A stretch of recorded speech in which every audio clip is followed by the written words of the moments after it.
औज़ुबिल्लाहिमिनश्शैतानिर्रजीम बिस्मिल्लाहिर्रहमानिर्रहीम। मैं हूँ डॉक्टर साजिद लतीफ़ मानेका, अमीर जमात इस्लामी पीपीक 191 पाकपतन।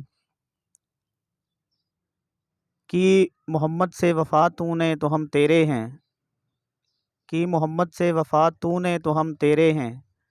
ये जहाँ चीज़ है क्या लोहो कलम तेरे हैं। सबसे पहले तो मैं शुक्रिया अदा करता हूँ राव अज़मतुल्लाह साहब का कि उन्होंने ये जो मौजूदा मुल्क के हालात बने हैं उस पे हम सब दोस्तों को इकट्ठा किया और तमाम जमातों का जो मौक़िफ़ है कि वो सामने आए और मौजूदा जो मुल्की हालात बने हुए हैं इसमें मैं समझता हूँ कि ये जो है ना वो मिस हैंडल किया गया है। ये जो सारा वाक़या है ना, सबसे पहले तो ये है कि वो मुआहदे वाली बात कर रहे थे, जब पहले यानी कि जो गवर्नमेंट ने मुआहदा किया था, तो मेरी नज़र में तो वो मुआहदा करना नहीं चाहिए था, क्योंकि जब हमारी पार्लियामेंट मौजूद है, हमारा एक फ़ोरम मौजूद है, तो ये जो मसला था ये पार्लियामेंट में डिस्कस होना चाहिए था, ना कि वहाँ पे वो मुआहदा करते और मुआहदे में फिर ये लिख देना कि हम जो है ना उनके सफ़ीर को जो है ना वो फ्रांस के निकालेंगे। लेकिन उसमें बड़ी पेचीदगियाँ होती हैं, ज़ाहिर है हम समझते हैं कि हुकूमत जो है ना वो ऐसा वो बड़ा मुश्किल होता है हुकूमत के लिए ऐसा करना। लेकिन बुनियाद मैं कहता हूँ वहाँ से ही बनी है कि वो एक मुआहदा हुआ, उसमें लिख के उनको दे दिया कि फ़लाँ तारीख़ तक हम जो है ना और ये मुआहदे में बाकायदा लिखा हुआ है कि हम सफ़ीर को जो है ना मुल्क बदर करेंगे। और अब जब वो बाकी सारी वो कहानी अपना हमायूं साहब बता रहे थे कि फिर एक मुआहदा, फिर मुआहदे के ऊपर फिर वो दूसरा मुआहदा हो जाना, तो उसमें ये हुआ कि वो ज़ाहिर है कोई भी गिरोह हो तो वो इतना ताकतवर हो गया, वो मजबूत हो गया कि शायद जो है ना वो हम ये सारा कुछ करवा सकते हैं। लेकिन मैं कहता हूँ हालात तभी ख़राब होते हैं पाकिस्तान के जब हम पार्लियामेंट को जो है ना वो बाईपास करते हैं। अगर ये जिस तरह अब हुकूमत जो है ना पार्लियामेंट में गई है, तो ये पहले अगर पार्लियामेंट में मसला चला जाता तो जो हालात बने हैं ये नहीं बनने थे। और दूसरा ये कि 20 तारीख थी यानी कि जो टाइम दिया हुआ था, और 8-10 दिन पहले अचानक वो मेरे लिए भी एक बड़ी हैरानगी की बात थी कि जब साद रिजवी को गिरफ्तार किया गया, पता नहीं अभी 10 दिन पड़े थे, 8 दिन पड़े थे, अभी मेरा ख्याल उन्होंने ना कोई मुज़ाहरा किया था, ना कोई उन्होंने धरना दिया था। तो पहले ये यानी कि जो है ना मुआहदे वाला और दूसरा साद रिजवी की गिरफ्तारी। अब ज़ाहिर है जब वो आप किसी जो है ना वो एक जमात के लीडर हैं, मेरा ख्याल है कोई 22 लाख या 24 लाख का फिगर है जो उन्होंने वोट भी लिए हैं पाकिस्तान में, तो ज़ाहिर है उसका रिएक्शन तो ज़ाहिर है किसी ना किसी सूरत जो है ना वो आना था। और ऊपर से ये हुआ कि वो पुलिस भी ज़ाहिर है आगे पुलिस को खड़ा कर दिया गया। मसला ये पॉलिटिकल मसला था, इसे पॉलिटिकल तरीके से ही जो है ना वो हल किया जा सकता था कि उनके साथ कोई मुज़ाकरात किए जाते, वो सारा जो है ना मसला ये हल हो सकता था। लेकिन वहाँ पे भी पता नहीं, ये मैं समझता हूँ कि सबसे पहले तो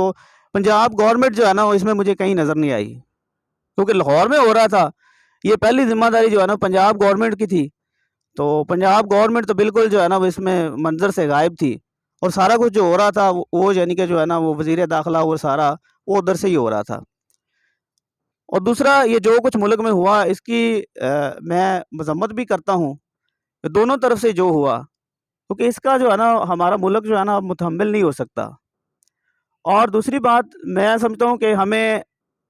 सारी जमातों को इसमें क्रेडिट ज़रूर देना चाहिए कि ये इशू था ना, ये आग भड़काने वाला इशू था, और तमाम सियासी जमातों ने, तमाम मजहबी जमातों ने, मैं समझता हूँ कि इसमें एक बहुत अच्छा रोल अदा किया है कि उन्होंने बजाय कि उस आग में कूदने के, उन्होंने एक अफ़ाम तफ़हीम के मसले की तरफ आए हैं। इसका क्रेडिट मैं सारी जमातों को देता हूँ, सारी दीनी जमातों को भी और सारी बाकी जो है सियासी जमातों को भी, कि किसी ने जो है ना इस आग को भड़काने की कोशिश नहीं की, बल्कि सब ने जितनी अपनी तय कोशिश की कि इस मसले को कैसे ख़त्म किया जाए। अब उसमें अगर पुलिस वालों की जो है ना वो कुछ जो है ना वो अपना अल्लाह को प्यारे हुए हैं, शहादतें हुई हैं, और दूसरा जो है वो अगर मुज़ाहिरीन में से ज़ख्मी हैं काफ़ी, मेरा ख़्याल है कोई वो 800 का फिगर है गल में पुलिस वाले भी, और इसी तरह 1000 से ऊपर वो कह रहे थे कि मुज़ाहिरीन भी हैं। तो पुलिस भी हमारी अपनी है, और जो आगे से जो दूसरे थे वो भी हमारे अपने हैं।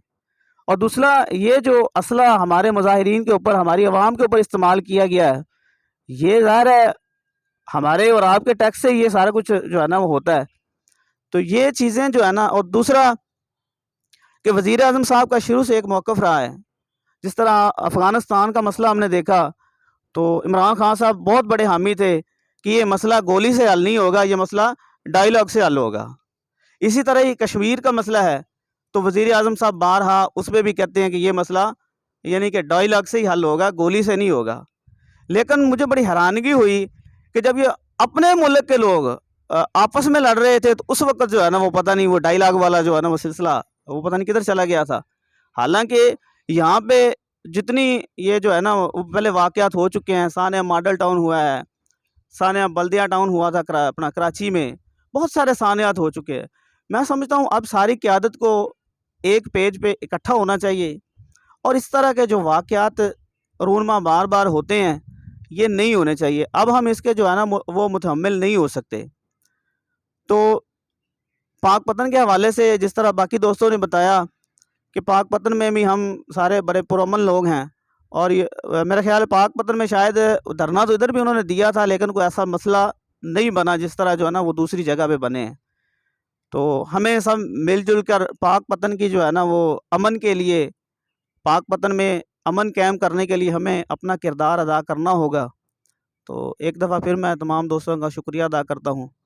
कि ये हम यहाँ इकट्ठे हुए, और यहाँ से हम जो है ना जब उठें तो एक लाहे अमल बना के उठें। जो बाकी बातें तो बात की हैं, लेकिन पाकपतन की हद तक तो हम जो है ना इसको, एक पाकपतन को अमन का गहवारा ज़रूर बना सकते हैं। वमा अलैना इल्लल बलागुल मुबीन।